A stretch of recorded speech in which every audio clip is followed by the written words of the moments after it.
Good evening, everyone. Welcome to the Solvang City Council meeting for December 8th, 2025. We're beginning at 6:31. And please turn off your cell phones or silent them if you have one. And we'll begin with roll call. Councilmember Infante. Here. Mayor Pro Tem Claudia Rona. Here. Councilmember Smith. Here. Councilmember Elizabeth Arona. Here. Mayor Brown. Here. Thank you. Thank you. And leading us in tonight's Pledge of Allegiance is Dennis Beebe. Everyone, please stand, take your flag, put your hand over your heart, and recite with me. I pledge allegiance to the flag of the United States of America and to the republic for which it stands, one nation, under God, indivisible, with liberty and justice for all. Thank you. Okay, I'm going to get right. We have a proclamation this evening of great importance and some significant history to our community. This is from the City of Solvang proclaiming and honoring Greta's Iron Art Gift Shop, celebrating 75 years of family tradition and Danish craftsmanship.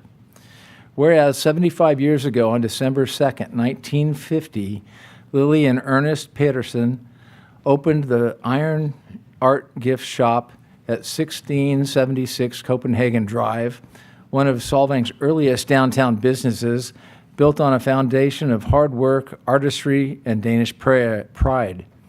And whereas 25 years later, on June 1, 1975, another local entrepreneur, Gerda Larsen, opened Gerda's Yardage just down the street at 1688 Copenhagen Drive, bringing her own creative spirit and eye for beautiful things to the Solvang community. And whereas in June of 1993, their stores came together when Gerda's daughter and Lily's daughter-in-law, Bridget Peterson, purchased the Iron Art Gift Shop and merged it with Gerda's Yardage, creating the beloved Gerda's Iron Art Gift Shop that continues to welcome visitors and locals alike today. And whereas through changing times and generations, this family business has remained the cornerstone of Solvang's village charm, a place where craftsmanship, kindness, and community spirit are felt in every visit. And whereas the Pedersen and Larson families have together contributed not only to Solvang's economy, but to the heart of what makes this community special, preserving our Danish heritage and celebrating creativity and reminding us of the enduring power of family and tradition. Now, therefore, be it resolved that I, Mayor David Brown, along with the City Council of the City of Solvang, California, do hereby proclaim to honor and recognize Gerda's Iron Art Gift Shop for 75 years of family legacy, craftsmanship, contribution to the Solvang community, and extend our heartfelt gratitude and congratulations to the Pedersen and Larson families for their dedication, their artistry, and their lasting imprint on our town's history. In witness thereof, I have unto set my hand and caused the official seal of the City of California, City of Solvang, California, to be affixed this 8th day of December, 2025.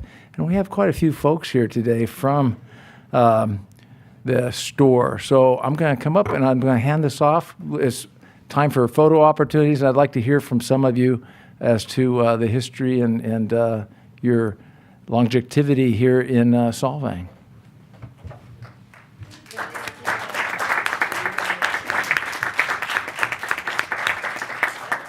Almost all of them are born here in Solvang. Yeah. 1, 2, 3, 4, 5, 6, 7. You're born here too, right? Yeah. Okay. Congratulations. Thank you. Thank you, baby. Linda.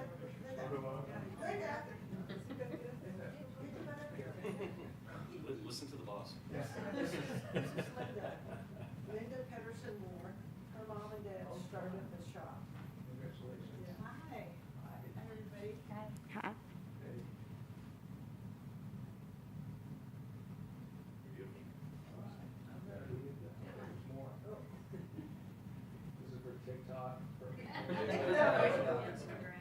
Well, Gary is hoping he'll. Launch his career. I just did.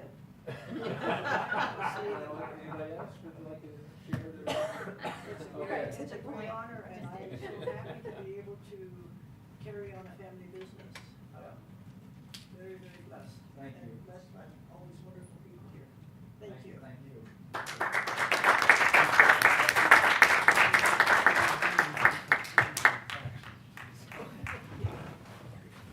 You know, that's the best part of my job is recognizing great companies like that. And like I said, the fabric of our community. Appreciate it. Okay, we'll go on now. We're going to open it to public communications, item number 3. Madam Clerk, would you read that to the record, please? At this time, you may address the council on items not on the agenda and on consent. Time limit is 3 minutes, and we will start with in-person public comments first. I have no slips. Is there anybody that had any public communications they'd like to make?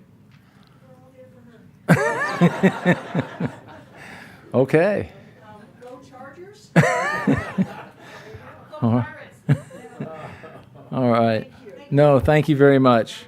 Do we have anyone in? By the way, we weren't really born here in Solvang because there wasn't a hospital when we were born. They had to have us in Santa Barbara or Lompoc. I know what she meant, though. Yeah, yeah. Perfect. Thank you so much, Linda. Anybody on Zoom that wishes to make a comment? Okay, we're going to close it to public comment and move on to city manager's report, please. Yes, good evening, Mr. Mayor, Council. Randy Murphy, City Manager, having a few things to talk about. First of all, I wanted to announce, I just received an email earlier today from SBCAG, Santa Barbara County Association of Governments. Basically, they do a lot of the transportation-related planning in the entire county. And they sent an email with a request, public asked to spot traffic calming features in 12 days of mapping campaign for artificial intelligence bike map project. SBCAG is inviting people who bike and walk to join a county-wide 12 days of mapping campaign. This effort asks the public to identify traffic calming features in their neighborhoods and add them to an open street map, a free open source map to help train artificial intelligence for SBCAG's AI, almost said A1, AI bike map project. For more information and to learn about this, visit sbcag.org/project/AI bike map. We have posted this information on our website as well as our Facebook page, so it is available for people if they want to help plan and provide information to SBCAG about future bike map opportunity or biking opportunities. I wanted to provide a couple of updates. First of all, Friedenberg Canyon is on tonight's agenda, so we'll have some more information about what's going on there and traffic safety improvements that we've been discussing internally. Status on the water rate assessment, and we've talked a little bit about that. That is coming soon. There are several items that could influence the timing and scope of the RFP that we'll need to put out to solicit a new consultant to help us with that. One would be a potential TOT utility surcharge measure. Would the city be placing a measure on a future ballot as previously discussed earlier this year? Another option would be a privatization consideration, which would mean we would potentially hire or sell our water infrastructure to a private company. None of these decisions have been made. I'm just saying these are things that need to be considered. And a third rate would be sewer, or a third item is sewer rate consideration. One of the companies that we've talked to would not operate our sewer treatment, so we'd still have to maintain that infrastructure. So this is something we will be reaching out to the community, similar to what we did at the last meeting about the urban growth boundary discussion. So we will have an opportunity for community input on how we move forward with those items. A third item requested update was a business license review and zoning discussion about the mission that was brought up at a recent meeting. And that item will be discussed at a January 26th meeting. And water wheel building and other projects that are incomplete. Obviously, there was a fire at the water wheel building in early May. And the owner of that property is still negotiating with his insurance company about how much they're willing to pay, and there's a lot of discussion internally. We've been continuing to communicate with him, so he is cooperating with the city. He's just not getting cooperation with his insurance company. Other project for 25th Street, that's the three-story building down the corner of 5th and Oak, is waiting for PG&E's input and design for undergrounding the lines along Oak Street. So that's in PG&E's world. And like many large agencies, it takes a long time to get things discussed or decided. I know Raphael, our Community Development Director, is working diligently to get that resolved. The project at the corner of Alisal and Mission, as most people know, was here before council here a few meetings ago, and he still has some time to decide his response before anything moves, but it's still on hold. And looking at other items on future agendas, there will be no meeting, second meeting in December because of the Christmas holiday. We will be looking, bringing in early January, first meeting in January the 12th, bringing are planning to bring the ACFR, which is the budget, the audit, annual audit, should be there. If it's not then, it would come on the second meeting in January. Already mentioned the Mission San Ynez land use discussion and other mid-year budget adjustments at that second meeting in January. Planning to have the sheriff provide 2025 numbers, and not the sheriff, but our police chief, Lieutenant Travis Henderson, will be providing that report on February 9th. And on February 23rd, we'll get to meet the new fire chief, Garrett Huff. I was just at the retirement ceremony for Mark Hartwig earlier this afternoon. And Garrett will be here to give 2025 numbers. We'll also have our honorary mayor for the day at that meeting on the 23rd of February, along with a discussion of the Parks and Rec Master Plan. So that's coming attractions. And that's all I have for now. Thank you. Any questions or comments for our city manager? Wow, must be a good job. Thank you. Oh, I forgot, I neglected one other thing. Coming attractions, February 7th, which is a Saturday, is a council goal-setting session. That meeting will be open to the public from 10 to probably 2 or 3 in the afternoon. And we don't have a location yet, but we'll have that announcement soon. You said February 7th? Yes, February 7th, the day before the Super Bowl. All right. Very good. Thank you. We'll move on to item 5. Would you read that into the record, please? Government Code Section 53232.3D, AKA AB 1234, and Government Code Section 84308, AKA SB 1439, report out ex parte communications, council comments, requests.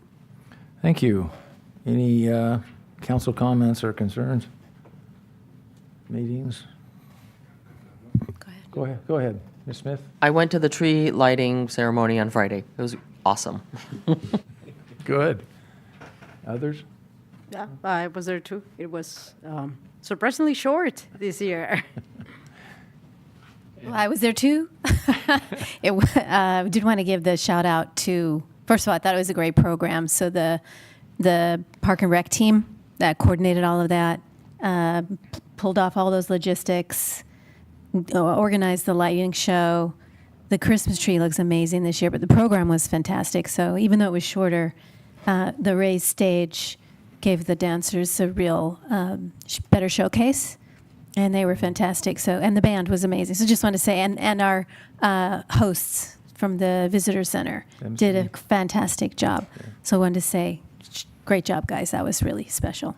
Also, I wanted to share that one more shout out. Not really in the line of business, but I did try finally the zip line. So I wanted to give a shout out to the Buellton crew. And maybe give them a little bit of some advertisement, because I thought they did a fantastic job. Facility is amazing. Went the day after Thanksgiving, and it was beautiful. The view, the ride, the crew, the safety was primo. Just an amazing facility. So hopefully everybody gets a chance to go check that out. Yeah. That's all I have. Mr. Afonte. Thank you. My wife and I also attended the Christmas tree lighting ceremony, and we went to the Visit San Ynez Valley distribution of the new destination guides. And then I wanted to take a moment. All of us here on the council received a letter from the senior center. And there was something in here that I think really deserves some attention.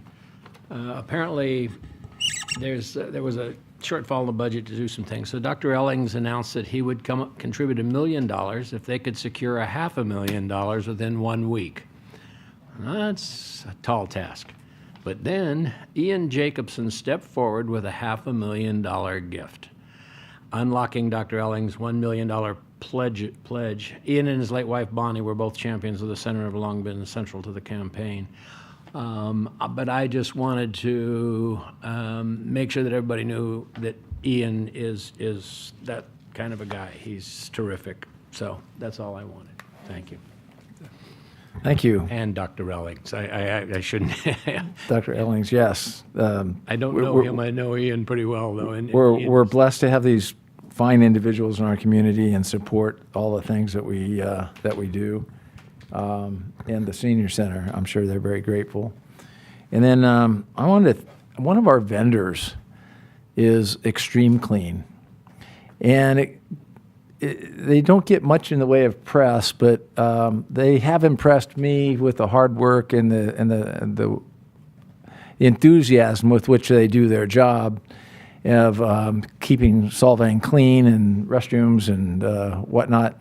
But the other day, they went above and beyond the call of duty when I saw them interacting with a tourist and giving them directions to where they were to go. And I think it was probably for lunch, because it was around lunchtime. But it was nice, and Extreme Clean is doing a great job as one of our vendors. I wanted to shout out to them, and also Candace and their team.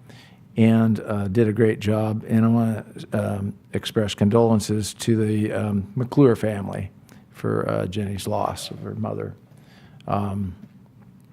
She's in our prayers and thoughts. So that's all I had for item 5. Let's move on to item 6. If you'd read that into the record, please. Consent is for routine administrative city matters and is approved in one motion. These items are discussed only on request of council members. Okay. Any thoughts or changes or ideas on this? If not, I'll entertain a motion to approve item 6. I'll make a motion to approve the consent agenda as presented. I'll second it. It's been properly moved and seconded to approve item 6 agenda and order and consent items A through D. Roll call, please. Councilmember Infante. Yes. Mayor Pro Tem Claudia Rona. Yes. Councilmember Smith. Yes. Councilmember Elizabeth Arona. Yes. Mayor Brown. Yes. Motion passes 5-0. Thank you. We have no public hearings tonight, so we're moving right through to item 8A. Would you like to read that into the record, please? City Council reorganization, appointment of a Mayor Pro Tem, seating arrangements, and outside committee appointments. Thank you, and I think we have a staff report from our illustrious attorney, Chelsea O'Sullivan, joins us by Zoom. Hi, everybody. Can you hear me okay? Yes. Good evening, Mayor, members of the council. Happy to present this. And just, Anna Marie, did you want to jump in at all, or do you want me to do the presentation?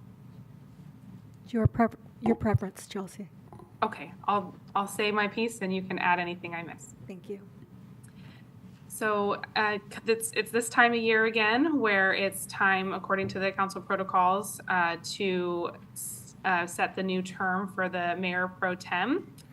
And there's a few rules in the council protocols about who is eligible. Bottom line, we go through those in the staff report, but the main criteria is that no one should serve as the mayor pro tem until everyone on the council has served at least once. And so the only person that hasn't served yet is Member Smith.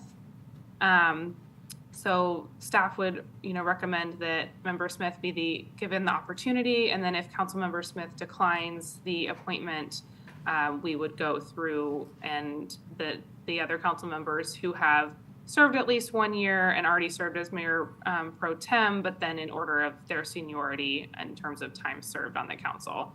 But given that Member Smith has not yet served, she should be the first option for Mayor Pro Tem according to the City Council protocols.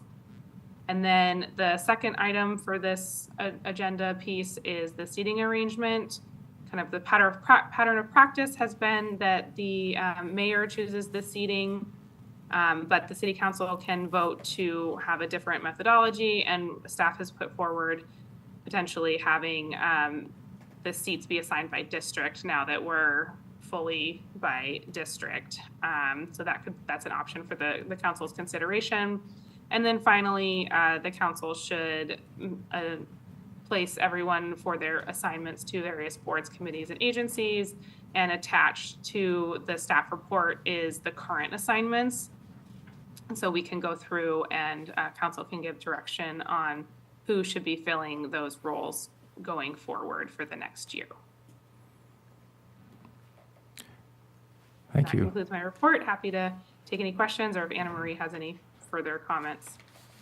Does this require a motion and vote, or is this a accommodation? So there would be several motions, and I suggest we take them in turn. After we do public comment, I would suggest the council just take several motions, one for the mayor pro tem, one for the seating arrangement, and then one to set the assignments for committees and agencies. You could do it all in one motion, but it's probably easier to track if we split it up like that. That would be my suggestion, and that we do get a vote on each of those three things. Thank you. Anna Marie, did you have a comment?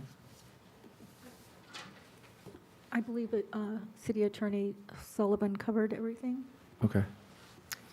Can I just make a comment? My understanding was that because I've served less than the year that I'm really not eligible, but I know this would begin in January, so I wasn't quite sure how that, if I am eligible to be pro tem. I can clarify that. That's a great point. So usually the criteria is that we look first at all the members who have served on the council for at least 1 year, and you go through each of them to determine pick who hasn't done it yet. In this case, everyone who has served at least 1 year has already served as mayor pro tem, and the language in the city council protocols, it reads sort of that, notwithstanding the served at least 1 year requirement, every council member has to serve as mayor pro tem before you can come back around to anyone else. So even though you haven't technically served for a full year, because you're the only one that hasn't, the way that I read the council protocols is that you're up, notwithstanding the shorter tenure on the council. Okay. I want to make one other comment. There is a typo here in the report on page 34. Ms. Arona served as mayor pro tem in 2023 year, not 2024 as presented. Is that correct? That's correct. And think then we would need to add that you had served as mayor pro tem, correct? Is that in 2024, is for that right? 2024. Yeah. So just to clarify the record.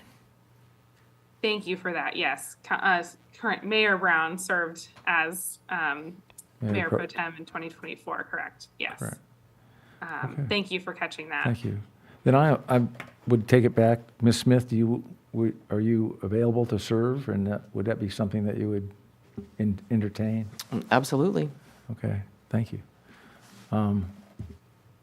Would anybody else like to throw their hat in that ring, or, because we can be sticklers of detail, but I don't think we're that type of group, but you tell me. No, I'm willing, but I absolutely defer because everyone served. Yeah. Well, then I would entertain a motion. If we may, Oh, is Mayor, there we public still need comment? to take Oh, public comment. this requires public comment, okay. Yes. I will open it to public comment before we move forward. Anyone online or in the room?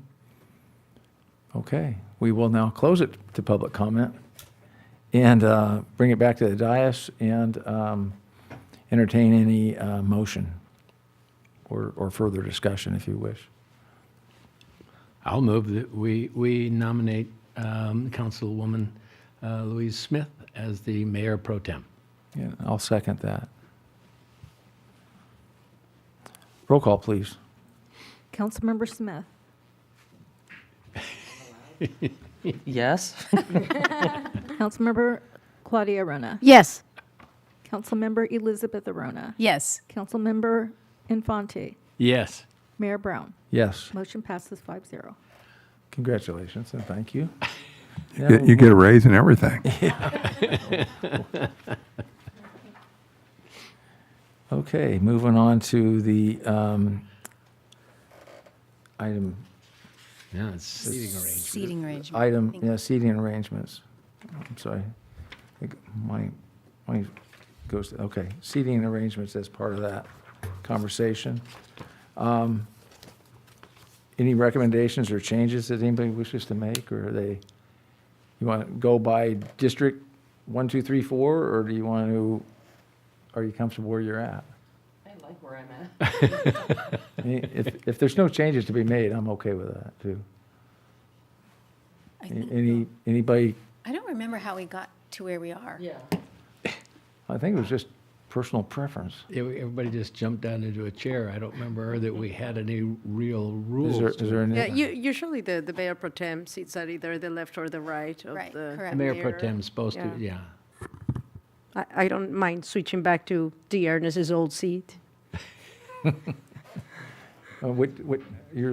which district? Two, I am District 2. okay. So Mayor Pro Tem should take your seat. Is that what you're saying? And, yeah, well, that's what she's saying. I'm not I saying think that's that. I'm easier. one, Just- so I'm where I'm supposed to be anyway. Okay, But I'm 4. I'm out of order, I think, but the Pro Tem will put And this these out of order anyway. there you go. 1, 2, 3, 4. 3, right? Yes. Yeah. Oh, Would make, actually, that should we would do make- that? Yeah. Okay, that's fine by. Sit next. So he gets to stay where he is. And everybody else goes. And I've already, okay. Everyone rotates around Mark. Well, you- I mean, we don't need to do the musical chairs now. We can just set it up at the next meeting that Next way. meeting. Okay, Next meeting's good.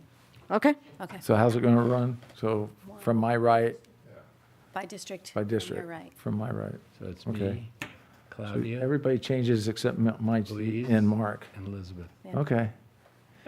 Do I need public comment on this one too? Yeah. Okay. I am Got it. opening it up to public comment, if there is any. I see our attorney laughing rather incessantly, only because she's not here, perhaps. I was just going to say, I think the public comment we did before was sufficient for all the items under this bucket because the staff report was comprehensive. So I don't think we need to do 3 separate. Okay. Yeah. On advice of attorney, I will close it to public comment for this discussion item and bring it back to a motion. If we have, Well, I'll make a motion to reorder our seat assignments by district from the mayor's right to left. Okay.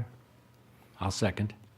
It's been properly moved and seconded to approve the seating arrangement by district from my right to left, with the mayor pro tem to my left.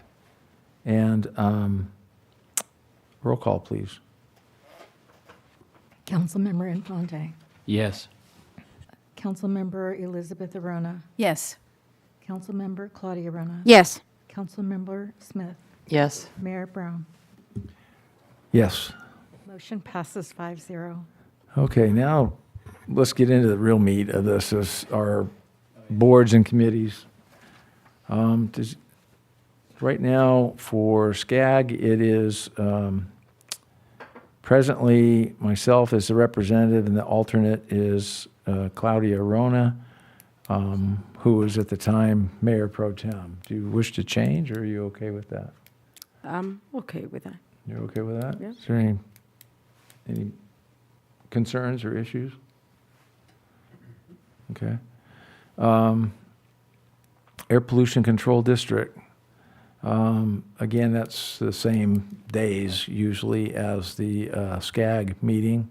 I'm the representative for that, and the alternate is Claudia Arona. And just for logistics, I would probably leave that as it is. In as much as those two piggyback on each other, those meetings. And they do that purposely, because those are predominantly the same people. The JPIA, California Joint Powers Authority, presently 3rd District Councilmember Smith is the representative, and the alternate is Claudia Arona. Any modifications or changes to that? You okay with that? Very well. League of California Cities. Representative is City Manager Murphy, and alternate is Mayor Brown. Is there any, Mr. Murphy, you okay with how that runs? I'm okay with it. I'm generally going to attend. This next year will be in Sacramento, I believe. So the advantage, unless you wanted to appoint one of the council as a rep, and then I would be the alternate, would be another option, because that way the council member, but I'm sure whatever might come up, I will definitely confer with council before I make any suggestions, but it's just a matter of representation at the annual conference. Well, I can tell you that those of us who have gone to the conference, unfortunately, have not had anything to vote on in the last 2 years. So one year it was lack of a quorum, and the year after that, no business to come forward. So if we leave that alone, I think that would just be fine, too. I haven't seen a significant demand for that seat. Eastern Management Area Groundwater Sustainability Agency, the EMA-GSA. Presently, our representative is Councilmember Elizabeth Arona, and the alternate is Councilmember Mark Afonte. Any concerns with that? Would they like to serve as they have been? Yeah. Very well. I see no reason to change on that one. Central Coast Community Energy. Representative is Councilmember Claudia Arona, and alternate is Councilmember Mark Afonte. Any concerns or any changes that anybody wants to make for that? I've been to, but I mean, you're the alternate to, you know, yeah, because we share a seat with Bilton, so this year mostly Bilton has been attending, but then we switch the year, so this year we'll be more active in it. I don't mind being the alternate. I've just never been involved, or I've never known anything about the meetings or anything. Yeah. Okay. If I could interject, so the last 2 years has been Bilton's turn. We do a rotation with Guadalupe, Bilton, and City of Solvang. Technically, it would be Guadalupe's turn to be the representative for the next 2 years. However, I know their city manager, he just left and went to somewhere up in the high desert, Apple Valley, or one of those communities. So I'm not sure they have a city manager to appoint on the operations board. We can certainly inquire and find out if they're going to provide a council member to serve on the, whatever the, Central Coast Energy Commission? yeah, Energy- so we don't have an answer, but the fact, so we maybe become more involved, Claudia, and you and I, at the next round, because I serve on the city manager serves on the operations board, and a council member serves on the policy board. So we'll do that research, but they do have a meeting coming up in mid-January. Okay. Yep. Very well. And then we have the Santa Barbara County Library Advisory Committee. Our representative is Councilmember Mark Afonte, and alternate is Councilmember Claudia Rona. Mr. Afonte, is that, you're fine with where you're at? I even attend the local library meetings. Ms. Arona, would you, That's, you're okay with this as well? Very well. I don't see any changes to any of these that we've made, but I will entertain a motion to solidify the choices made, please. So I'll make a motion to remain as assigned from the 2025 council to the 2026 council representation on boards and committees. There's a second? I'll second that. Roll call, please. Councilmember Infante, Yes. Councilmember Elizabeth Arona, Yes. Councilmember Claudia Arona. yes. Councilmember Smith, Yes? Mayor Brown. Yes. Motion passes 5-0. Thank you. We'll move on to 8B, as in Baker. And staff, would you like to read that into the agenda, please? Appoint Or in the two, record? Sorry. Into the record, please. Thank you. appoint two council members to the Ad Hoc Budget Committee. Thank you. Staff report, please. All right, it's budget time. So with that, we're going to be developing and reviewing a 2-year preliminary budget for fiscal years 26-27 and 27-28. For the purposes for developing the ad hoc committee, we'll look at financing, grant funding, capital improvement, and developing the budget. Last year, we had council members Elizabeth Arona and Councilmember Louise Smith sitting on the committee. We'll meet between December and June of 2026 as needed basis. And with that, because it's an ad hoc committee and not a standing committee, staff recommends a different pair of council members be selected to serve on the committee. Although Elizabeth Arona and Louise Smith were great to work with and had valuable input. So if council chooses not to establish the ad hoc budget committee, we will bring the budget back to full council for review and discussions.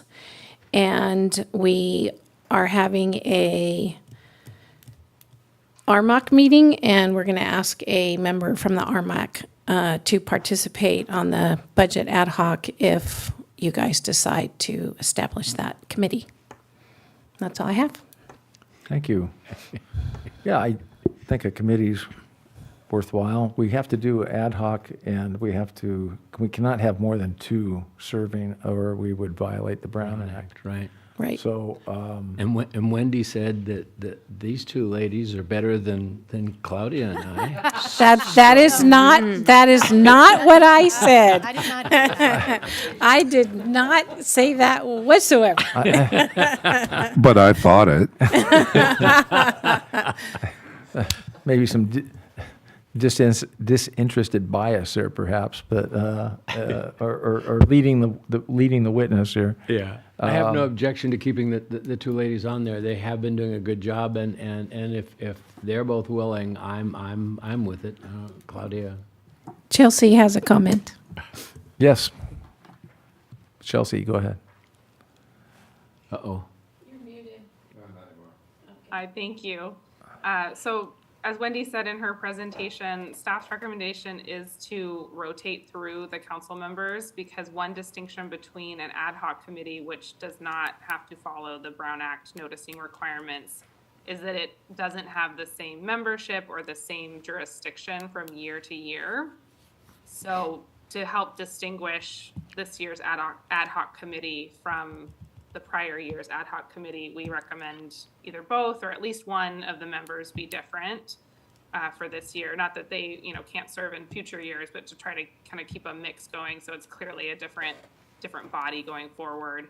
And then the other piece of kind of distinguishing the ad hoc committee is that it has a limited jurisdiction and a limited time frame. So when you do establish the committee, I would just recommend that you establish it to meet on a as needed basis from now through June, before the council has its full meeting on the budget, and that after that point the committee automatically dissolves. Sure. So that it doesn't have standing jurisdiction from year to year. Thank you. So for purposes of any optics, I guess, for lack of a better word, and improprieties, and to not make it a standing meeting, probably one of you will have to, but it would be best if both, according to legal, but again, I don't think there'll be any hiccups if one of you stayed on. I don't think both of you should. I'd be happy to step back. Easy to do. And I thought, so you'll have to remind me if I was on the ad hoc committee once before. I think I was the very first year. Last year was the first year for you. Okay. That was plenty.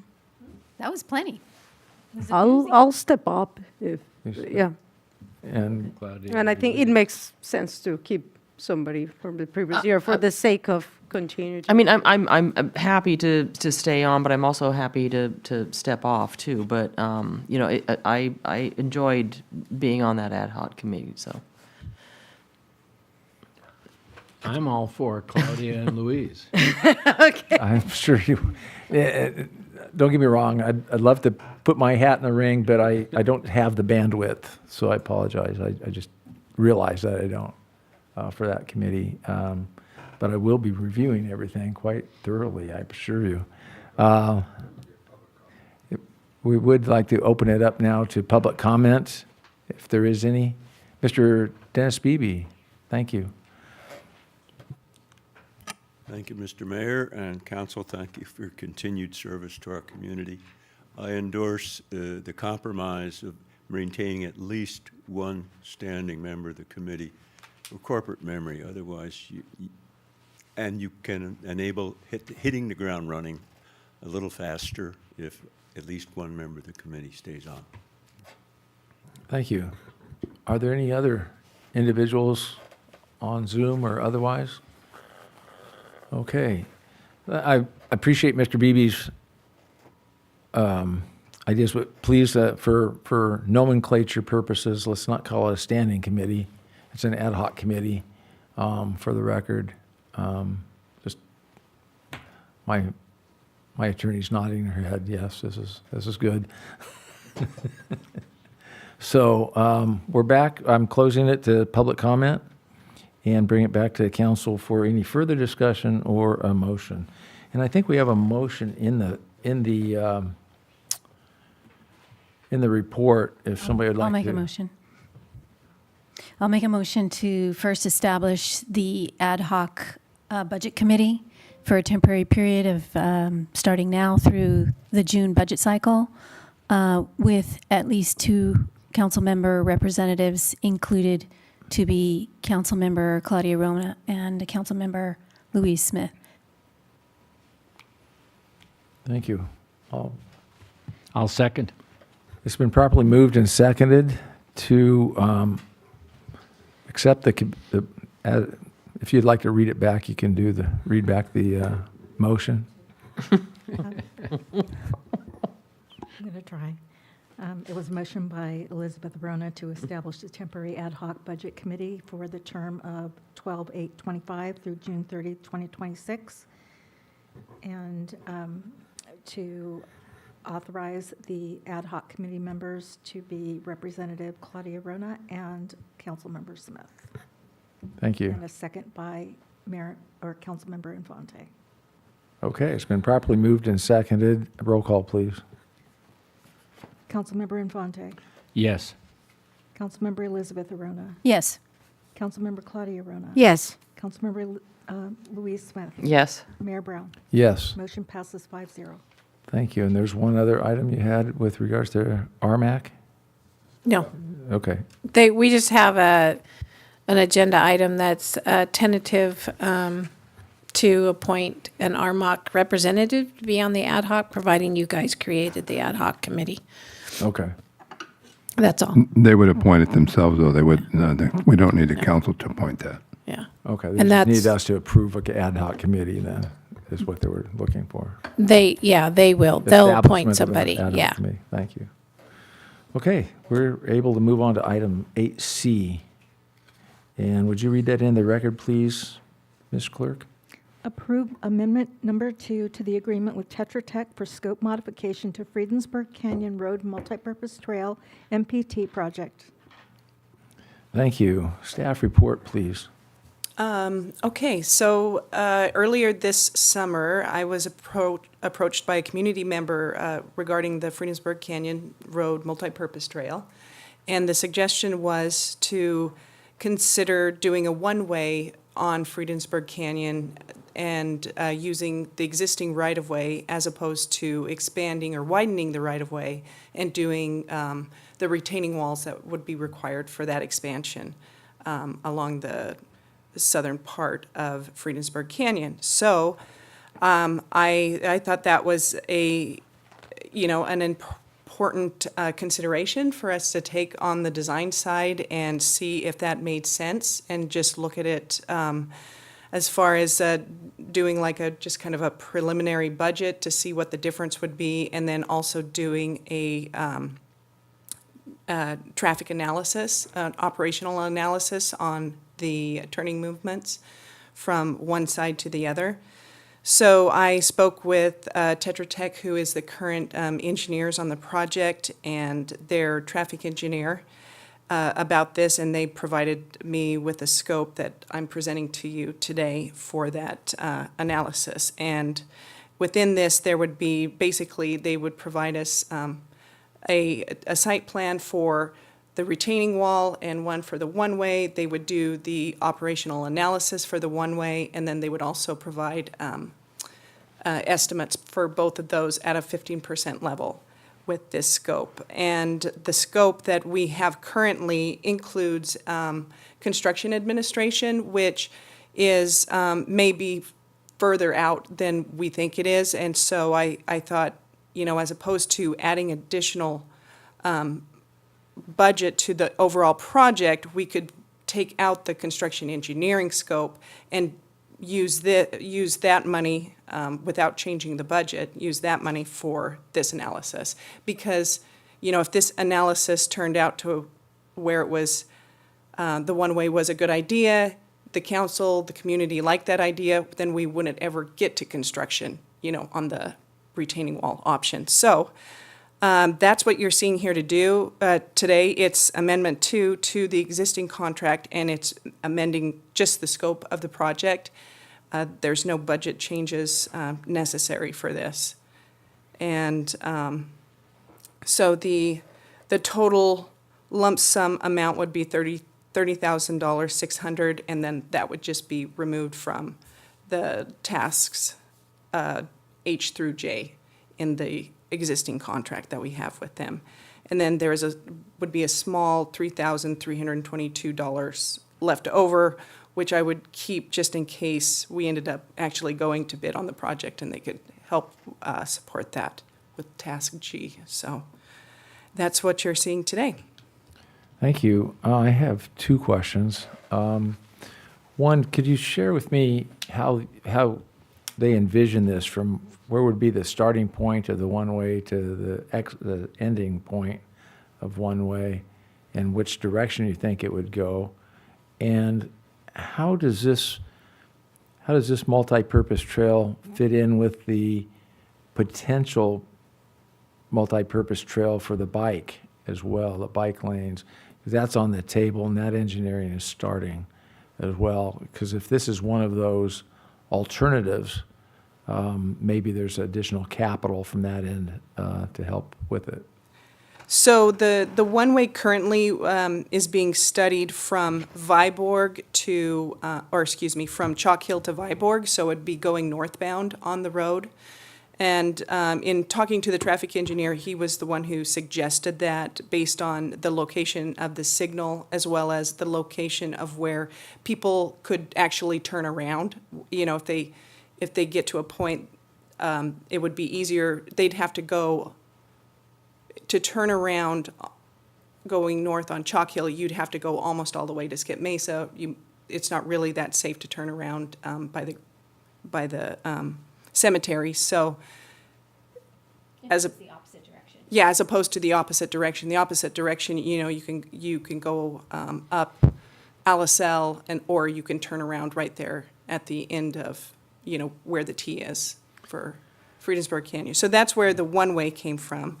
The multi-purpose trail, in the city's ATP plan, there's multiple trails all over that we'd like to do, and this is one of the locations. The previous Public Works Director saw that, felt that Viborg to Friedensburg Canyon would be the strongest place for a multi-purpose trail, with Alamo Pintado Road being redeveloped potentially in the future, that area.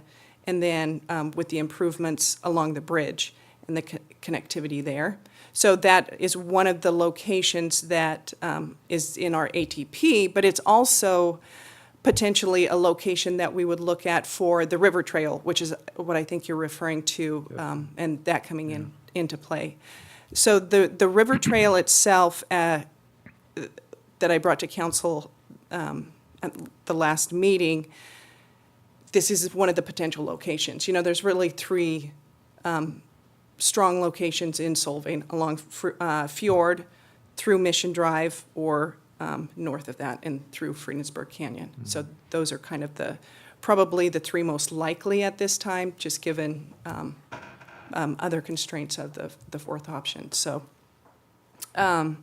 yes, it could be the one. I don't know. Other questions? Yeah, if I may. I was curious about going northbound and not examining southbound. And your explanation made that, helped me a little bit with that. I'm not sure I completely buy it. What do police, fire, and emergency think of the one-way in any direction? Yeah, well, I mean, they can go anywhere they need to go, but I would think that, and I haven't spoke to them about this one-way currently, so I can't really speak to what they think of this, what we're working on here. Okay. But, you know, in an emergency, you can go any direction. You can do whatever you, choo-choo, you got to go. And just go, yeah. But one of the advantages of this northbound as well is when you think about where the Station 40 is and going up Atterdag and, you know, out of town and this signal right there, it's a good location for them to continue to move through town over to easily. Viborg, You know, yeah. so from their perspective, this is probably the more preferred route without talking to them, but just given the location of the station and the signal on Okay. Mission.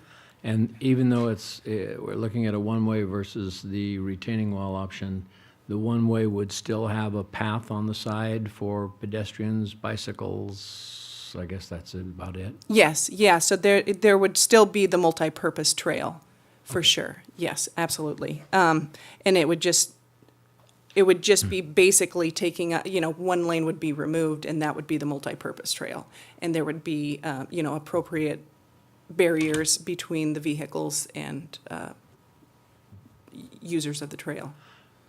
Is there any, I'm trying to remember when I read this couple days ago, is there any speed calming measures in this study? There's nothing directly in this study related to speed itself. We do have the existing radar sign there. Yeah. And, That's even going the right way, isn't it? yeah. And Dennis and Ron are always out there, so, That's true, they are. but, That's another story. yeah. But, yes, I think that I'm not going to say that this would mitigate speeding issues and, in that area. But it would definitely protect, the multipurpose trail itself would just protect those who are trying to recreate on that road. But Bridget, we're going to get an assessment. So the question is really, will the assessment include emergency response, like feedback from the emergency response entities? And would it also include feedback from the residents who would be affected if we were to land on a one-way option? And will there be included in the scope some assessment of, impact to speed or speeders? So if those things are included in the scope, I think it would certainly benefit everybody for us to understand, what experts would think the scenarios are and the respective impacts. Yeah, yes, those are all good points, and I could have a discussion with them and bring it back with. I believe some of the residents who would possibly be impacted for a one-way, for a portion of Friedenberg to be one-way, I assume it's just below Viborg. I think that's what you said. But I think that northern part of Friedenberg is out of the city boundary, is that correct? Eventually, Can yes. we, yeah, so eventually, right. So would we gather their input as well? They would be affected. Right, the county folks. Well, right now, there's not, beyond presenting at the city council meeting, there's not anything in the scope as far as community outreach and things like that. I think we want to be considerate that input is part of the assessment. Can we make sure that's part of the scope?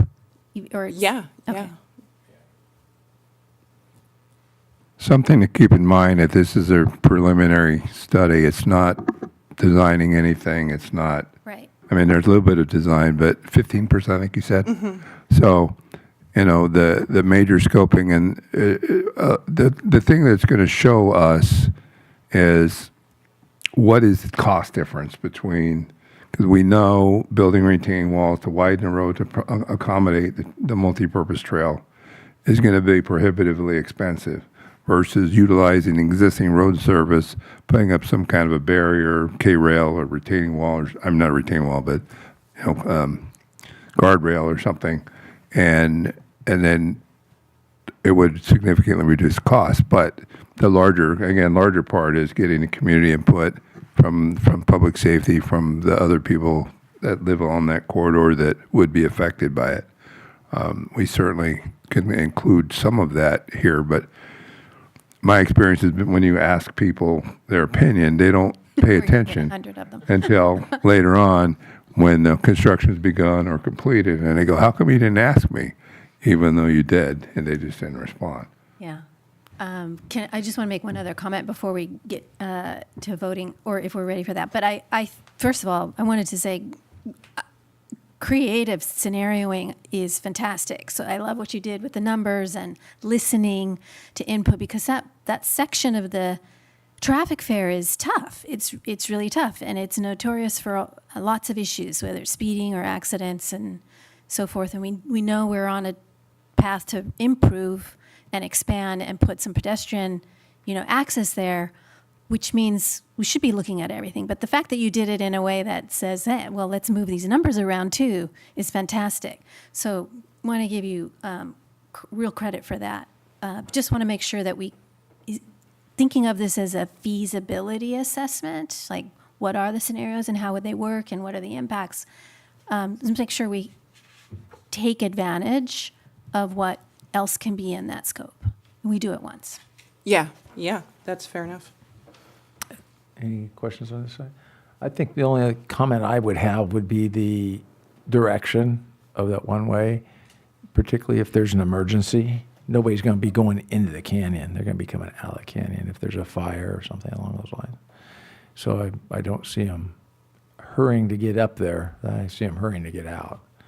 And I think in that situation, if there was a fire or something like that, you know, nobody would be going that direction. You know, there would probably likely be, you know, somebody at that intersection, at both intersections, controlling it and moving vehicles south. You're pretty optimistic. I think you're going to see it.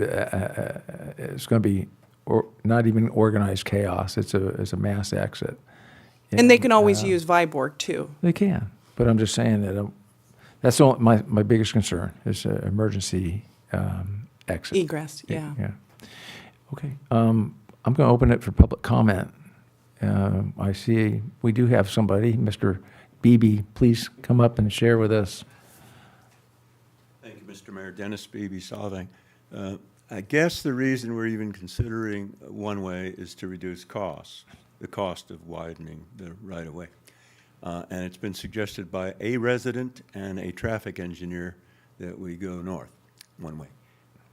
I think we need more of an analysis. I would suggest that the cost is probably identical, whether you go north or whether you go south. But what's the impact? What is the traffic analysis either way? So we have a little more data should we ever decide to go one way. And the other thought is the biggest problem on Friedensburg is speed and speeders. And this doesn't address it at all. And I'm hoping that we find a way to address it. Thank you. Thank you. Anyone on Zoom? Any comments? Okay. We'll then close it for public comment and bring it back for further discussion as to how to proceed with this amendment. Okay. I wonder if, I just want to comment, react and respond to Dennis's comment because it's always very thoughtful, but I wonder if when we put pedestrians on to Friedensburg and they are very visible and they're active, if people will slow down. Drivers will slow down because they see people more frequently. I think that sometimes when you narrow the road, they call it a road diet, that typically causes people to slow down as well. But what I'm hearing people say is analysis both ways, adding something, analyzing speed reduction, emergency egress, and getting more community feedback. Yeah. So adding those elements to the scope. That's what I'm hearing. Yeah, can we put that on, we have the public feedback, the goal-setting session on February 7th. Do you want to put that on as a subject for the residents to respond to? I mean, it's a limited number of residents that are going to be affected by that, I would think.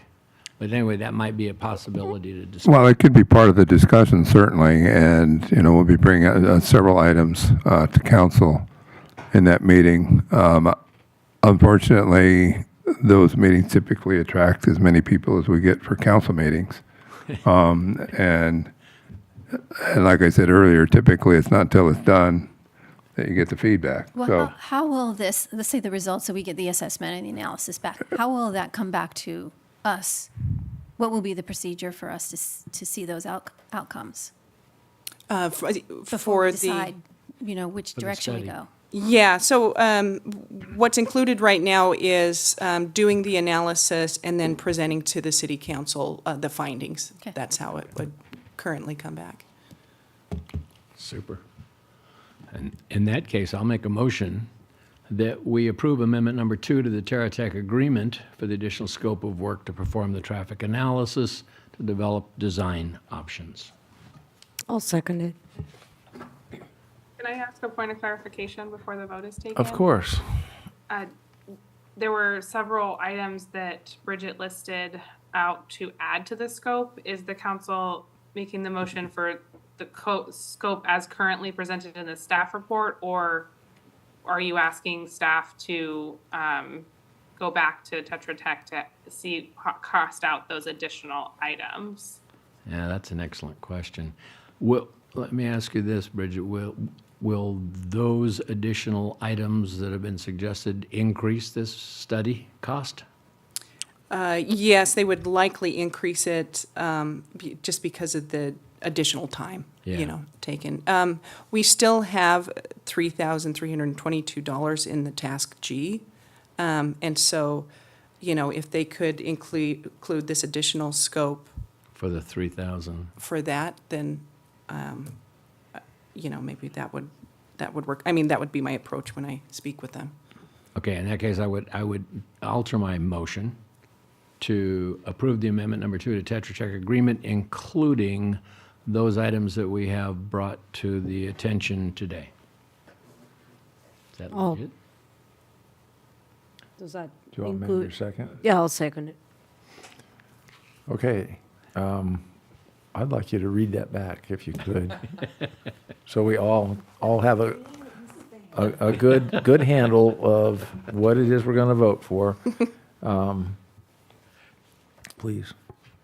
Approve Amendment 2 to the agreement with Tetra Tech for scope modification to Friedensburg Canyon Road multipurpose MPT project to include the scope of work to see any impact to speed, emergency responders, and residents being impacted in north versus going south.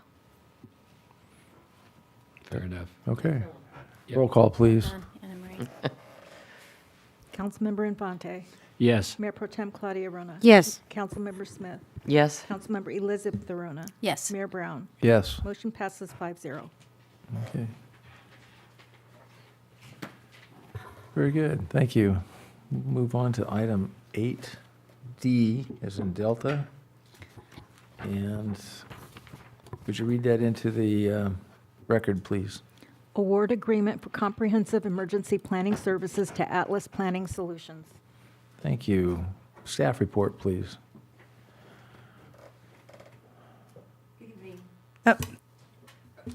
Good evening, Mayor and Council. The city is updating and modernizing its emergency preparedness framework and to advance council goals related to public safety, community outreach, and continuity of operations. Solvang's we're looking to update our emergency operations plan, which was last updated in 2014, and it no longer reflects contemporary standards. These standards are set by FEMA, the Federal Emergency Management Agency, and Cal-OES, the California Governor's Office of Emergency Management, which emphasize inclusive communication, coordinated response structures, and clear, actionable procedures for staff during emergencies. To meet these standards, the city issued an RFP, a request for proposals for comprehensive emergency planning services. There were 7 firms that responded, and proposals were evaluated on technical approach, qualifications, experience, schedule, and cost. Following the interview panel, comprising Santa Barbara County Emergency Manager J.D. Saucedo and Solvang City Manager Randy Murphy and myself, we unanimously recommended Atlas Planning Solutions. The firm has extensive experience preparing emergency operation plans and continuity operation plans for more than 25 California jurisdictions, including the Santa Barbara County Emergency Operations Plan in their most recent update. Under the proposed agreement, Atlas Planning Solutions will deliver an update to an emergency operations plan, 6 support annexes, continuity of operations plan, an emergency operations center inventory and gap analysis, bilingual community engagement materials, interagency coordination workshops, and staff training on emergency roles and responsibilities, and a tabletop exercise, which will be supported by an after-action report. This process will take about 12 to 18 months as a project timeline, which can be found on page 85 of your agenda packet. And the total cost of the agreement is $181,221. And the detailed cost structure is on page 86 and 87 of your agenda packet. The funding is included in the city's adopted budget for 25-26, including $70,000 from Meshery support, and we expect it'll be part of the 26-27 budget. Approving this agreement will provide Solvang with updated, compliant, and operational emergency framework that strengthens staff readiness across all departments, and it will inform the design of a future City Hall Emergency Operations Center and will position the city to be more competitive for state and federal emergency preparedness and resilience grants. Atlas Principal Aaron is available to answer any questions on Zoom, and I'm also available. That concludes my report. Thank you. Any questions? You mentioned that this company has already done the county. I guess, now I understand we need a plan, but I'm just, if he's already done the county, are we getting a copy and paste report that's already been done, or how will ours be unique to the county, or is that better because they've already done the county and will interface better? But I'm trying to get full value here. Sure. From I can offer my perspective, and then I can let Aaron speak as well. Sure. But essentially, they understand the context within which we operate, and then they're better able to dive in deeper into the details of Solvang. But it's not a direct copy and paste because the staffing and needs of each organization is vastly different.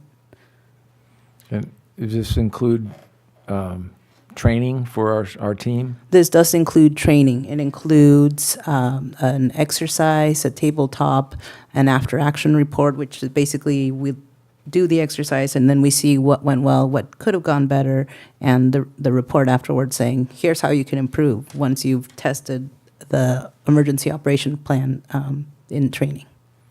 And the deliverables will be that report, or that, how is Yeah. that implemented? The deliverables include the emergency operation plan, the continuity of operations plan, which is brand new, the staff training, which includes the tabletop on all the materials that are presented, the exercise, and the after-action report, which is an actual report. Okay. And the EOC, the Emergency Operations Center, gap analysis and recommendations. Thank you. Mhm. Any other? Aaron, if you had something you wanted to share?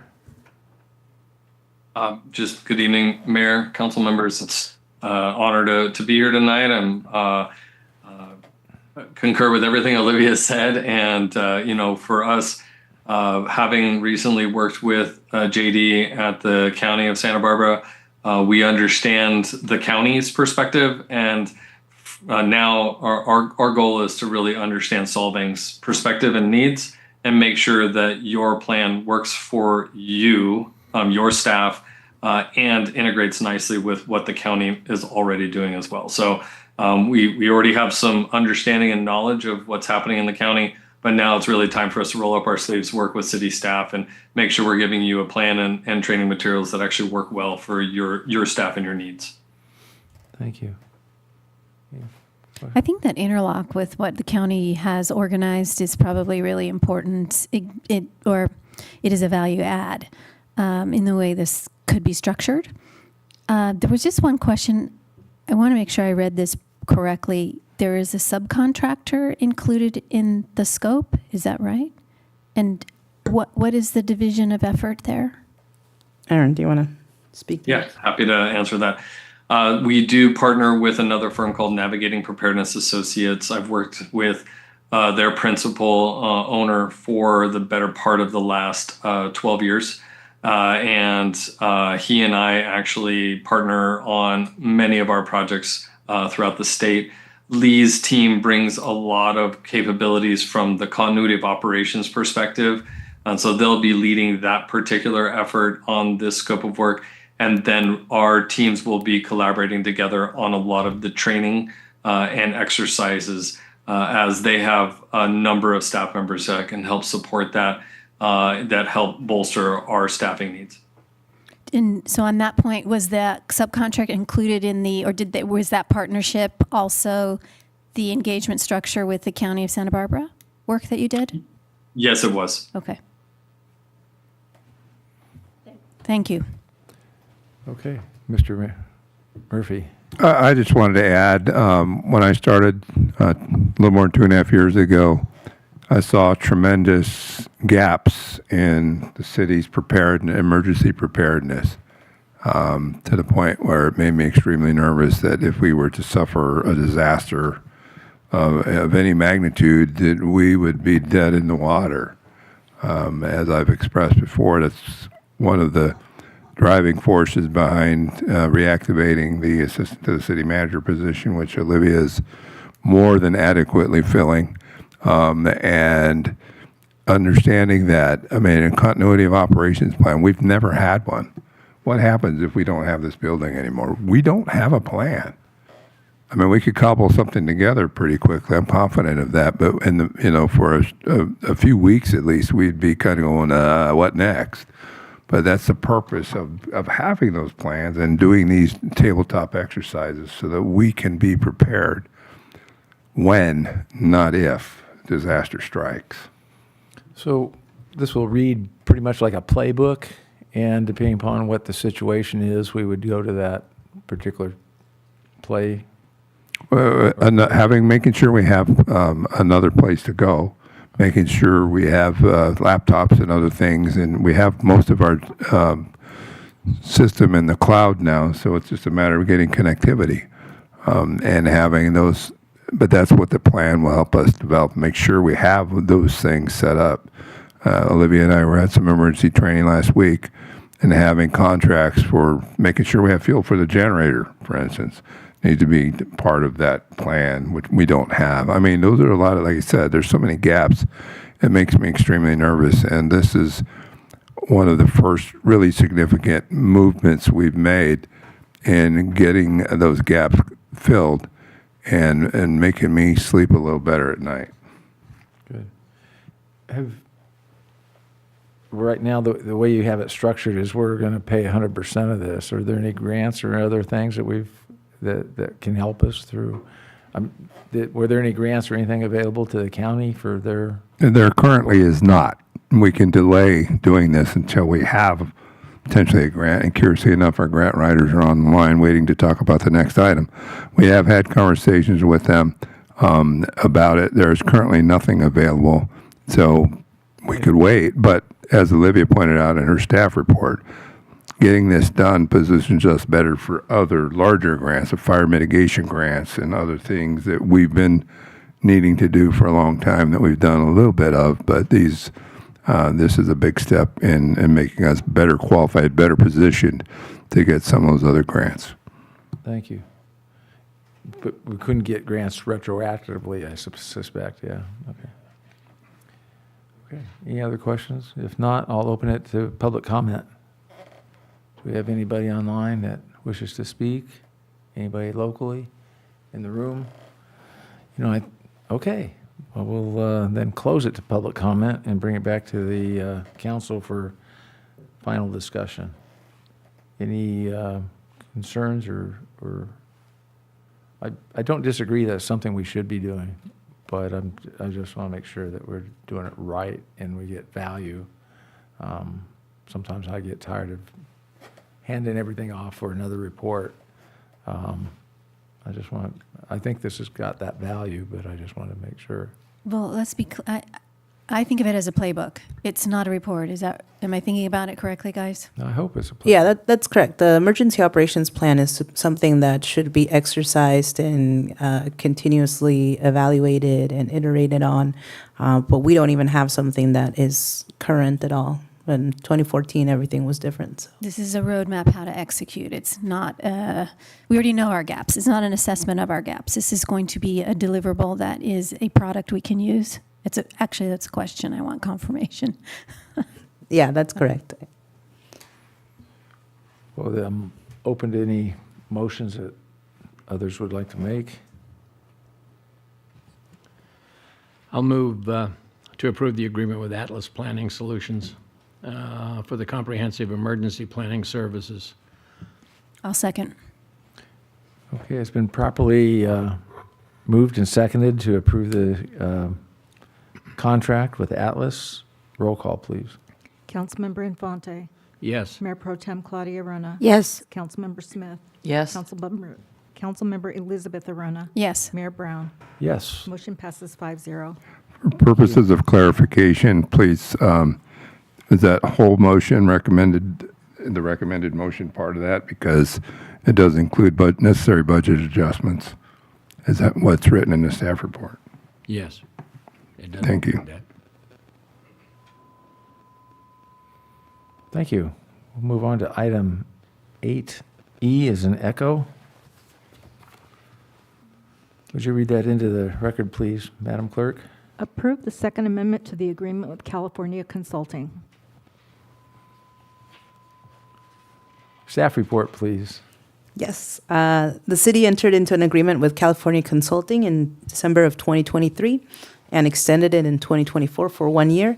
And they have been doing the grant research, writing, and long-range capital funding efforts. They have been supporting us.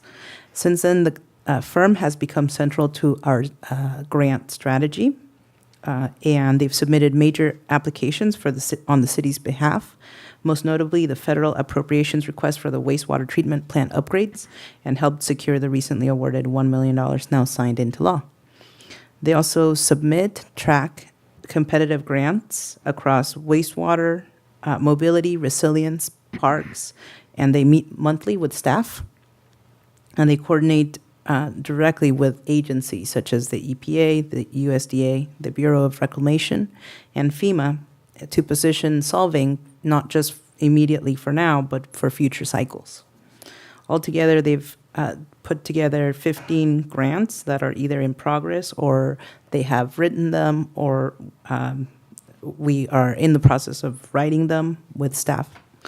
And their work has created, the most important piece is that working with them has created a proactive internal culture of seeking grants.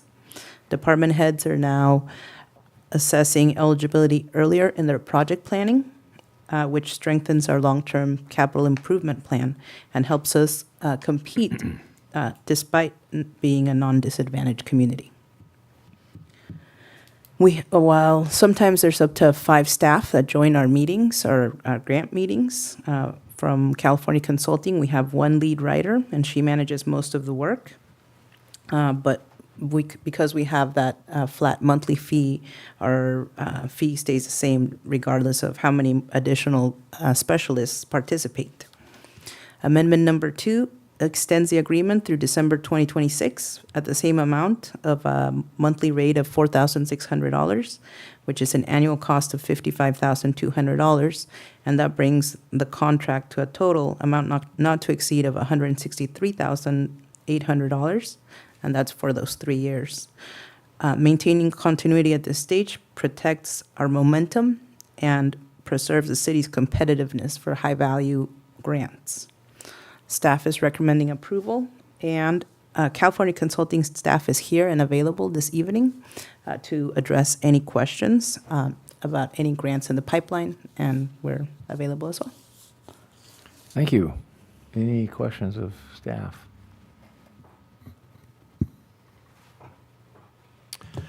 Yeah, just one if I may. Mr. Fonte. Sorry. You've listed in here in amendment number 2, extend the services, ongoing wastewater planning, active transportation initiatives, future parks and recreation opportunities. Is it limited to those? It's not limited, but given our staff strengths and projects, it has been focused on that. But it's not limited in that at all. We are also looking into an emergency resilience, heat resilience, emergency, strengthening our emergency response. So that's just some of them. They introduce several things to us in our monthly calls. They're always talking about upcoming grants.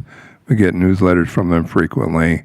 Recently, I received some information that's from with the possibility of being eligible for some grants that might help pay for biolubricants. And, they vetted some of those. I mean, they do a lot of that kind of legwork. And I have provided the monthly summary as part of my weekly update that I give to council, and it gives a recap of the various grants that we're discussing. Obviously, they're all over the place. There's transportation, and as Olivia pointed out, parks. There's one from T-Mobile about parks. So they're very comprehensive in what they look at, and they provide that input, and then we provide feedback saying, well, not right now, or that's not really a good fit for us, or those kinds of things. So they're very responsive to our requests about that kind of information. Thank you.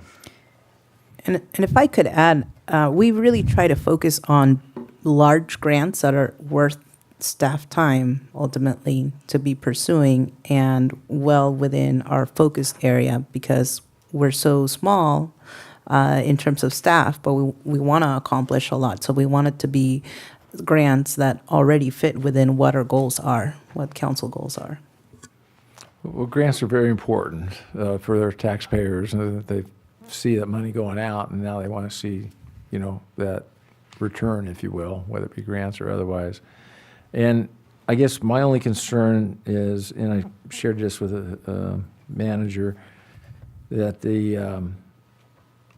we're not a non-disadvantaged, or we are a non-disadvantaged community, and I just want to make sure that the fit with this organization and who we are is well aligned, because I see that we are maybe more of a boutique type of city as opposed to the disadvantaged city.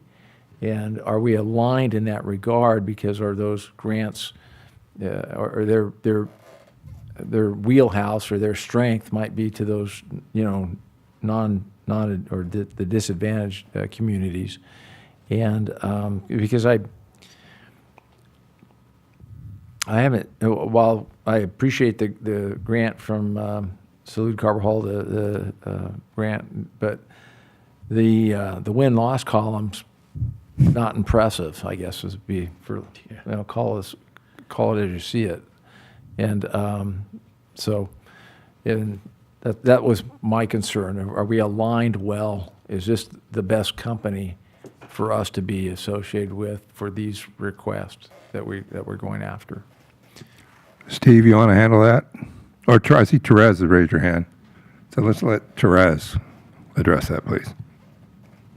Hi, everyone. Hi, members of council, city manager Randy. My name is Therese, and I am the lead grant writer working with Solvang. I remember meeting with you all in February, and I mentioned that we are expecting that non-disadvantaged cities are going to become more competitive under this new administration. And then lo and behold, that's exactly what happened with the appropriations request funding. Some optimistic grants that we are keeping our eye on right now. So I submitted the hazard mitigation grant program application, and that was for $1.6 million to fund a generator for the wastewater treatment plant, the critical upgrades project. So that was submitted earlier this summer, and then we received a request for information from Cal OES. So the request for information basically indicates that the agency is interested in us and in our application, and they want more information on our project. So while this is not a guarantee, nothing is ever a guarantee ahead of time, but in our experience, cities that receive an RFI almost always get funded. So we're optimistic about the hazard mitigation grant program application. And that was submitted just this year, so we hopefully should hear back within the next quarter, I would say. And then there's also another grant program that we're excited about, the Sustainable Transportation Planning Grant through Caltrans. So this was submitted less than a month ago. It's been been a few weeks. And why we're excited about this is because, So we did not get funding the last time that we applied for this grant. However, they encouraged us to reapply, and we met with Caltrans multiple times and received feedback on our application. And then after our new application was ready for submission early, that was submitted to their reviewers again, and they gave us feedback again on how to improve our application. And so this is very good news, and it's looking great so far. So we're pretty optimistic that both of these are going to be home runs, the HMGP and the Sustainable Transportation Planning Grant, especially because the wastewater treatment plant needs those upgrades, and because I know planning is a huge priority for Solvang. So these are just two of the big ones on our list that we're excited about. And Therese, if I may add on to what you're saying here, hello, Honorable Mayor and Council members. My name's Samantha D'Ambrosio. I'm a grant specialist with California Consulting. I'm on all the monthly Zooms that we have with the city, so I understand where the city's at in applying for grants, awarded or denied, and grants in progress as well. I wanted to address the question about if California Consulting has similar experience or experience working with similar cities and being successful with them. I will say that California Consulting works with over 250 public agencies across California. Of those 250 public agencies, yes, some of them are disadvantaged clients, but also some of them are some of the most affluent cities and school districts that we work for across the state. We work for cities such as City of Calabasas. We're on the monthly retainer grant contract with them, as well as working with grants for other cities such as City of Beverly Hills, some coastal cities, City of San Clemente, Dana Point, and also many Bay Area cities as well, which are highly affluent areas. And we've been able to achieve success for those clients because we dig into their niches. For example, coastal communities might have a little bit more edge with some of the coastal resilience grants. City of Beverly Hills or Calabasas have issues with fire and fire mitigation. And we found similar niches with Solvang, being able to work with them for about 2 years now. So we know the needs. As we talked about in this call today, we're working on many grants for the city. We mentioned that the federal grants are no longer taking account for disadvantaged status or low income status. We're working on 2 federal grants, the FEMA Hazard Mitigation Grant Program, also the U.S. Department of Transportation Bridge Investment Program, where our chances are going to be increased from the changes in the federal level from the federal grants that are coming. Also, from the federal level, the U.S. Bureau of Reclamation grants, I know Therese mentioned that. They are also not taking account of disadvantaged status. That does not give you more points in the grant application. Those will be released soon. From U.S. Bureau of Reclamation, they have about 10 different grants. We've identified one really strong opportunity for planning and project design that we're going to apply for the city of Solvang. And that's been in preparation for a while now. I'm sure you all know federal government has been paused. Therese and Public Works have been in discussions about how to prepare for that grant very strategically, I would say. So just to sum it up, we have a lot of experience working with similar situated cities. I did also want to mention that Solvang has got a smaller population. Randy mentioned the T-Mobile Hometown Grant. That's a grant that we've identified to give Solvang a little bit more competitiveness because it only awards cities with under 50,000 population. So we are taking in account for fire needs, hazard mitigation, resilience, population, and trying to dig into the niches of where Solvang needs the most funding, where they're finding the most needs that would impact the community, and trying to be strategic with our grant writing, submitting applications to address those needs specifically. I have a quick question. Thank you for all that. Since you're so experienced in working with so many entities, both in the awardees and the awarders, what probability do you think we have? Let's pick two of these pending or to be pursued grants. How would you stack rank our probability in being awarded? To pick those last two you just mentioned, the T-Mobile grant and the California Coastal Conservancy. What is the likelihood? Because I think you must have that decision criteria before we go through the application process. How do you assess, our standing to pursue those two grants? That's a great question, and it's really hard to put an exact number. There's a 50% chance that you'd get this grant. There's an 80% chance. But each grant should have a scoring rubric with how they score your application based on your responses in the narrative, the budget, and supporting documentation. So we take a look at every grant's guidelines, the scoring rubric, and try and do an initial assessment of how well we would compete in the grant. Sometimes in each grant's guidelines, each one's different. There's not one structured cookie cutter form for how they score grants, but sometimes they will add in, you need at least an 80 out of 100 to advance to the next round, or applications scoring only above a 95% will be considered. So we take a look at that scoring rubric and try to align our answers with it as much as possible.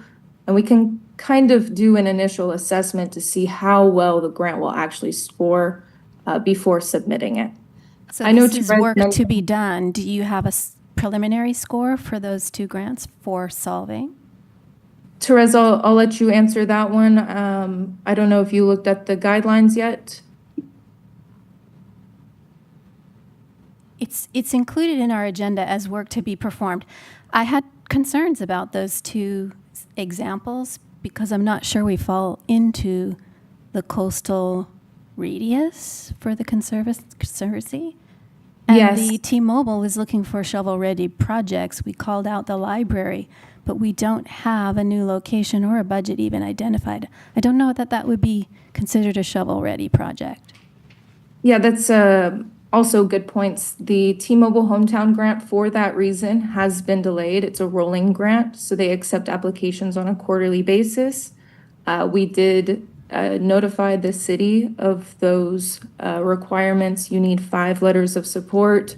You need a shovel-ready project to be completed within a year. You also need a vendor quote for the project that you're applying for by the time of the application. That's why that one has not been applied to yet by the city, because we don't have those items in place before submitting the application. And to be competitive, we do want to make sure that happens. Also, for the Coastal Conservancy grant, there is a Coastal Conservancy region that Solvang does fall into. We confirmed that with the map that they provided. So the city of Solvang can apply for that grant for park projects. It was also funded through Prop 4 recently for wildfire resilience projects as well. That one also has a rolling deadline. So once the city has a solid project working with Therese, we will proceed with an application, consulting with the Coastal Conservancy beforehand to make sure we're submitting a competitive app. Thank you. I want to just point out, I asked several questions of the staff earlier, so I got a lot of my questions answered in advance. And it's clear I can probably be more educated on grant pursuing details and processes and so forth. But I have the sentiment that maybe a little bit like Mayor Brown does, that this is an example of a contract where we're paying for something we don't get anything. We're in the zeros for W's column, right? So we've been spending money, and it's unusual in this example is that we get nothing back. We literally have gotten 0 back for the 2 years of spend, and we're going to go for a 3rd year. So it feels like, I'll just say this, every other contract that we have or you ask us to approve, we get a report or we get an assessment or we get expert consulting that drives a project, or we get an outcome of some sort. We're getting something for the spend that we can point to and show. So far, we don't have that example here. It would be interesting to know, you didn't include the professional services contract, and I would have had to look it up. It would be good to know if we are getting copies of the applications and copies of our submissions. And if that's not a requirement in our professional services contract, we should add it so that we actually can show some results, not just a report of who we've applied to and what was the assessment based on what the consultant is telling us, but something that, the council members can actually review and our staff can use. Yeah. I want to speak to what is it that we are getting. And normally we get something, we get a binder with something. In this particular case, what we're getting is we're getting their expertise and guidance and support for our entire management team in pursuing different grants. And some of them have not, most have not been successful, but we are positioning ourselves. And one example will be the Sustainable Transportation Grant. When it was first submitted with the idea that we wanted to get grant funding for all of these projects that we thought were great. And Caltrans came back to us, and essentially they said, you can't tell us what projects you think are great and get funding for them. You have to go through the planning process first, and therefore you need to have planning money set aside. So then when understanding that, meeting with them at multiple locations, et cetera, having a walkthrough with them, the second time around, and Teres outlined the process, we submitted a planning grant because Caltrans wants to know that this is a partnership. It's not just the entity saying, this is what we want, please fund it. So that's something that took a lot of time, both from California Consulting and our staff, but it would have taken an immense amount of time had we not had California Consulting on board. So that is something that isn't necessarily quantifiable, but each one of these grants has been a process where we have learned, and now we know for a lot of the work that we're doing, we're thinking ahead of time for hazard mitigation, et cetera.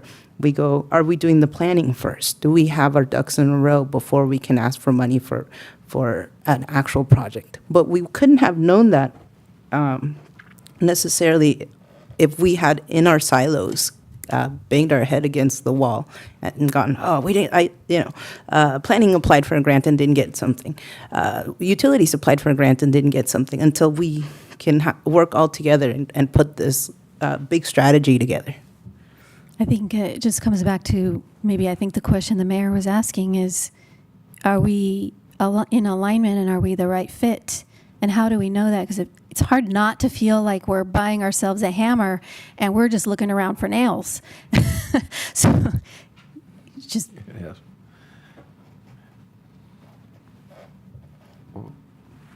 So, Steve, do you want to? I'm happy to provide Okay, go ahead, Sammy. So we are applying to many grants. Grant writing is not a apply and get it in 3 months process. It's for state grants, we apply to the grant and typically hear back in 6 months. With federal grants, it takes around 8 months. It's a long process. Therese mentioned she's in the process of Cal OES review for a hazard mitigation grant program application. From this initial review, we will hear back from the state in April, and then from there, it's going to take about a year for FEMA to do their final review on the grant application till we hear a final decision if we get awarded or not. When it goes to FEMA review, it's a really good chance of it getting awarded. It seems with the Cal OES RFI today, that is a very good indication that it will go to FEMA review. But then again, it is about a 2-year process in total to see that money. And Therese and the team at Solvang is working very hard month to month to stay on top of that grant, submit more information that the state and federal agencies are asking. And so we're providing that support month to month, even though this grant is in the process of being submitted, reviewed, and just coming back to the city for that information.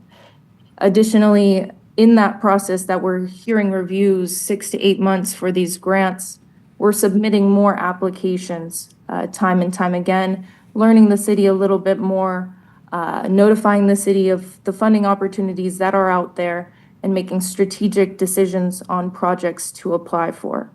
All of that work takes time, and in the time that we have been working with the city of Solvang, we have made progress, significant progress. I think Olivia mentioned 15 grants that we've been active on, and every single grant application we've gotten better, we've gotten reviews from the agencies.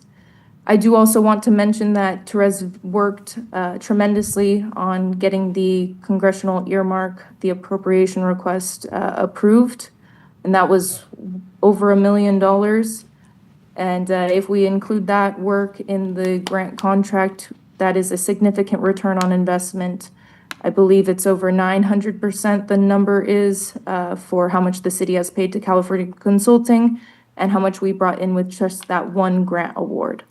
It's hard for us to give you complete credit for that one because I think there's folks in this room who actually solicited Carbajal directly. Yes, we do not that. do lobbying, but it does require grant writing the application, and we are adding capacity to the city to be able to put in the hours required to actually write up that request.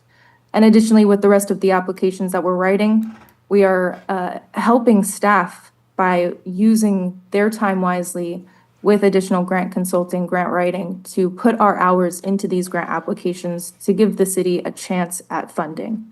And like I said, we're making more and more strategic, smart decisions with the grants that we're applying for, eligibility, narrowing it down, to make sure that we are using our time wisely, applying for grants that we have good chances of winning, and just providing support there to the city on grant writing, grant research, and submitting those grant applications. Thank you. Anything else? I'm going to open it up now to public comment, if there is any. Any public comment? Okay. I don't see any on Zoom. So we'll close public comment. Did someone raise their hand? And did they? Steve Lake outside is physically raising his hand. Oh, there we go. I was trying to get on a few times and I was on mute. Steve Samuelian, Mayor and Council, thank you for having us. I'm the owner of I'm sorry, introduce yourself. Who are you? Steve Samuelian. I'm the owner of California Consulting. Thank Mayor. you. Okay.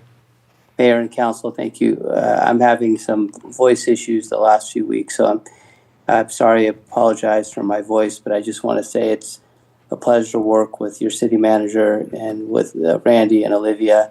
We love working with Solvang.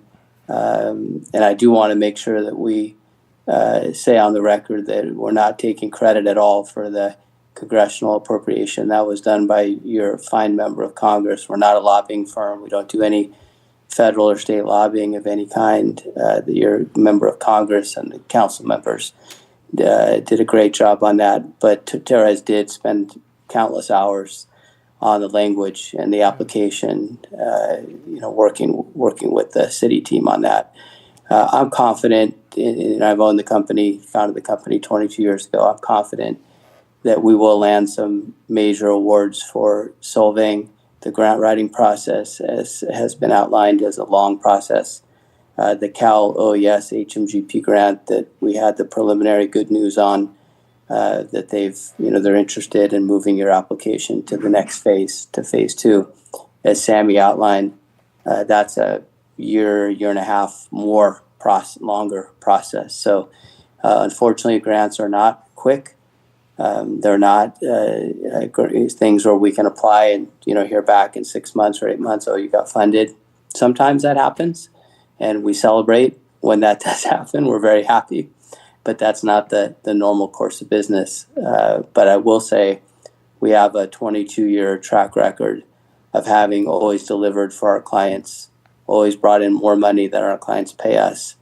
in almost every case, and we serve over 250 public agencies. And I'm confident Solvang's not going to be any different. We are going to land awards because Randy and Olivia are dedicated to success. They work with us very closely.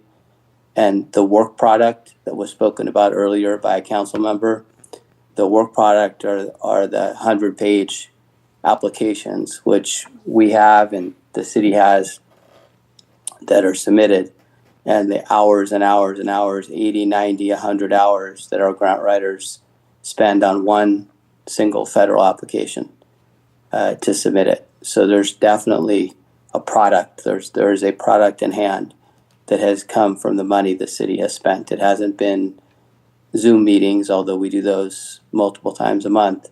There is a finished work product that belongs to the city. It doesn't belong to us for each and every one of those applications that have been submitted. And the Caltrans one that Tara has just submitted recently, and 2026, as Sammy, our grant specialist, can outline.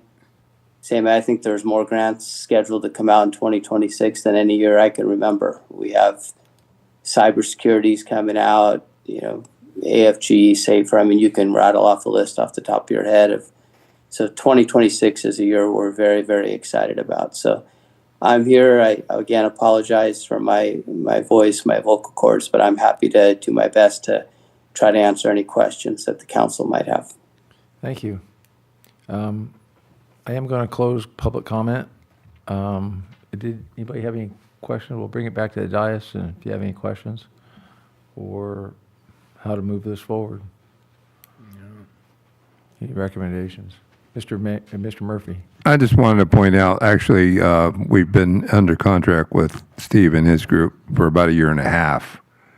We started in mid-year of 2024, 2023 rather, and then all of last year. Mid-year, whatever it's been. It's not been 2 years. It's been about 18 or so months. And as I pointed out, there's an effort to prime the pump. We've got it primed, as has been explained. That some of the grants that were submitted that were not awarded, there were lessons learned. Steve and his group have contacts with the various agencies, as was pointed out during Olivia's staff report. And we've gone back and been part of most of those conversations. You could have done this better. We need more information here. That's superfluous. We don't need to know that. And getting that kind of feedback, that's not stuff we could have done as staff. And I know that was one of the tasks I was given when I first started, was why aren't we applying for grants? We don't have the bandwidth as staff. 55,000 round figures dollars that we're paying to Steve and his group. We couldn't fund a full-time grant writer for that. And certainly one that doesn't have the background and the ability to open a lot of doors that we as individual staff couldn't do. So it's frustrating for me. I understand the council's frustration in not having an immediate or more immediate positive outcome. But I know Steve. I've known Steve now for the duration of our contractual relationship. And he's as frustrated, if not more so, than all of us are, because we haven't had that home run. We haven't landed the big fish. But I share Steve's confidence. Steve's confidence is something. Well, I have voice problems too, Steve. So sorry. But I share his confidence that something will happen soon. We've got a couple of things that are in better shape than they were the last time we applied. So I'm looking forward to some good news here very soon. Thank you. Yeah, I think we're just we're becoming impatient, for lack of a better word, and we want to make sure that it is well aligned. And I think probably it is in our best interest to move forward with amendment number 2, just for consistency and to retain that institutional knowledge that we've gained thus far. Yeah. And so anyway, that'd be kind of where I'm coming from. The juice is worth the squeeze if we make it. So I think bringing, this amendment doesn't amount to all of that much, and so if we give them another year to get through this, then we can make this decision again. But the continuation at this point seems to make sense to me. And the term of this is through 2026, which is anticipated, as we've heard, to be better than average, I guess, for like. The thing is, I don't even know if we're average. I don't know where we stack against other communities or other cities in our win-loss column, if you will.